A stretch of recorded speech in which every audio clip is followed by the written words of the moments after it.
Hi everyone, thanks so much for joining me here in the studio. Well, today I don't have a drawing or a painting to share with you, but a project that I'm working on for Christmas. Now, I have never purchased an advent calendar, but this year I really wanted to have one to count down to the holidays, so I thought I would make myself one. So this is my little DIY advent calendar for Christmas. I was watching a few YouTube videos on advent calendars and it got me thinking that I could probably just make one. It would be fun just for hubby and I to have this year.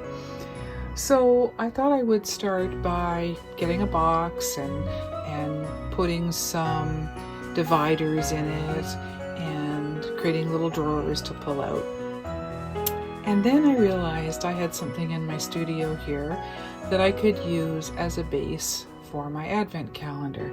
So what I'm doing is I am customizing a vintage printer's drawer. Now I have a few of these in the studio. A couple of them are on my desk up on the wall that I use to store little knickknacks and display stamps and vintage items. But I also had a couple that I wasn't using for anything, and they were a little smaller ones, so I thought I would use one of those. One of them was a perfect size. It had 24 compartments, which would be perfect for an advent calendar, but it wasn't as nice as the second one I found. And this I really wasn't using in my studio at all. I know it's a little large for the screen here. But yeah, this is a smaller printer's drawer. You can get these like double this size. But this one has 30 compartments of 3 different sizes: large, medium, and small. So what I thought I would do is I would use this, and just for the extra compartments that I don't put drawers into, I could just put a little decor into those little spaces. So what I did was I first made up some plans and measured out each space here, and I'm going to make this so that it doesn't have to be permanent. I'm not going to glue anything into this box. I'm going to use some double-sided tape and some drawers that can be pulled out. So if you obviously don't have something like this, that's fine. You could use a box and just make dividers yourself. They don't have to be different sizes. They can be all the same size. But I just thought I would share this project with you in case it does give you kind of ideas to make your own if you would like to. So as I said, I measured out the different sizes of the compartments and then kind of decided that I would vary where the numbers of drawers are. So that was my little first step of my plan. And then after I did those measurements, I just took some regular copy paper or printer paper and made some little samples so that I could wrap my head around how a drawer would be built to pull out of these areas. So I did this paper, did some measurements on each side, and thought, okay, this is probably how I would like to have the drawers pull out. So I kind of did this as a first test. So for the small, I would need 10 of them. For the medium, this would fold the same way and slide into these drawers. And then the large was a little different shape, and that would go into the large spaces. Now this will sit up, so all the openings are at the top. This will sit up on a table or wherever I decide to put this, probably out in the living room or dining room somewhere. So this was part 1 of my plans. And then I decided I would try with some thicker paper, some cardstock, I got out my Cricut and I used their Design Space software to cut and score some cardstock. So the first attempts that I did, I just made these in yellow because I knew I wasn't going to use them. I'm just going to throw them away anyway. So these were kind of my first samples that I was fitting in to these little areas. So yeah, that was step 2 of my design process. So once I was happy with the shapes and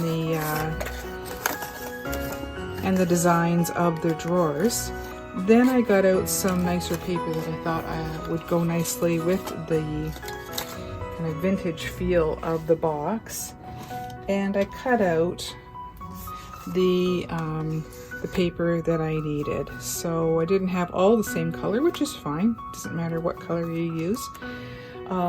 And after I cut those out, I thought it would be nice to put on the front of each drawer a decorative front. So I also, using my Cricut, and now you don't need a Cricut to do this kind of thing. You can certainly cut them out by hand, like I did with the first one. If you had some cardstock and you had a pattern, you could just trace that pattern onto your cardstock and cut it out manually. It will take a little longer, but it probably took just as long to design it in the Cricut Design Space, and then cut them out and figure out that it was all working.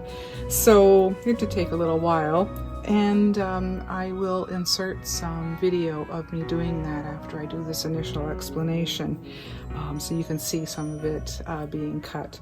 And besides being cut, these are the fronts that I use some scrapbooking paper on. I also use my Cricut, it's the Explore Air 2, to use the calligraphy pen to do the numbers on each of the fronts of these as well. So I prepared some of these things now, in advance, so that I can put them together today. And I've also attached the double-sided tape onto them. So I will be putting these on the fronts of each of these before I put them all together, make the boxes, and insert them into the frame here. So this paper that I used, I got from Michael's many years ago. It's the Mind's Eye All Is Bright collection, and it's from a few years back, but I really love this paper. I got 2 pads of it many years ago to do Christmas cards with, so I thought this would make nice fronts for my drawers. So yeah, some of the things that I did when I was putting these together is I used some ink to ink the sides of some of them. Some of them I used some distress ink to go along the edges, just to kind of fix them up, make them nice edges. And then these ones with the black edges, I simply used a Sharpie around these. So as well as cutting out the fronts on the Cricut, I also used the paper to fussy cut some images from some of the pages and glue those on just using some regular white glue. So now they're all set to be put on the fronts of the drawers. So I will do the construction of the drawers now, and speed up the video so that you can see me putting these together. So enjoy.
pages have been folded. Here's a peek of my drawer.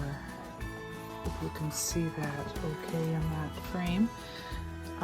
Yeah, I'm happy with that. And as I said, I'm going to just put little backgrounds in these and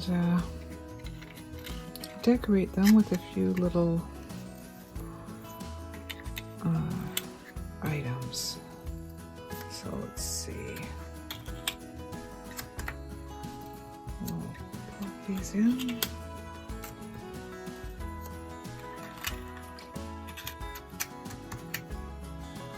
Great. I'm not gluing those down, so as I said, this is totally easy to take all of this out and still use it as decor or whatever else I want to use this printer drawer for. But I think that's going to look really nice. I'm going to finish decorating it up, and then I will show some pictures at the end. So I also didn't mention previously, when I was printing these labels out on the Cricut outlined the numbers in a black calligraphy pen. And then what I did was I just filled in those numbers with this paint pen, this gold paint pen. So I thought that would add a nice touch of sparkle to it as well. So all those drawers are now ready to have little goodies put in. And even though today is December the 2nd and I'm a little late doing this because I just thought about doing it, I could do first couple of days at the same time. So I also have to find some little treats to put in there, and even though I'll know what's in each of them, it'll be fun to see hubby open these up over the holidays as well. So I hope this has given you some ideas of how you can make one on your own. You certainly don't need a printer's tray or a Cricut machine to do this. This is just the way I did it. You can certainly use anything that you have laying around, some cardboard, some boxes. I do a lot of card making, and I used to do scrapbooking, so I had all this paper just on hand, so it literally cost me nothing. I didn't have to go out and purchase anything for this. Good thing, because we're currently locked down anyway. So this was a great project to do, especially this year, without having to go to the store and purchase anything for it. So I'm going to find some goodies. I know I already have some Christmas treats that I can put into these boxes. But yeah, I'll add some images at the end, and hope it gives you some ideas to do a project for yourself. So happy holidays to everyone who celebrates. Thank you so much for joining me, and if you haven't already, you can subscribe to my channel for more art and crafts and whatever I come up with that I'm up to lately. So thanks again for visiting the studio. Happy holidays, everyone. Bye-bye.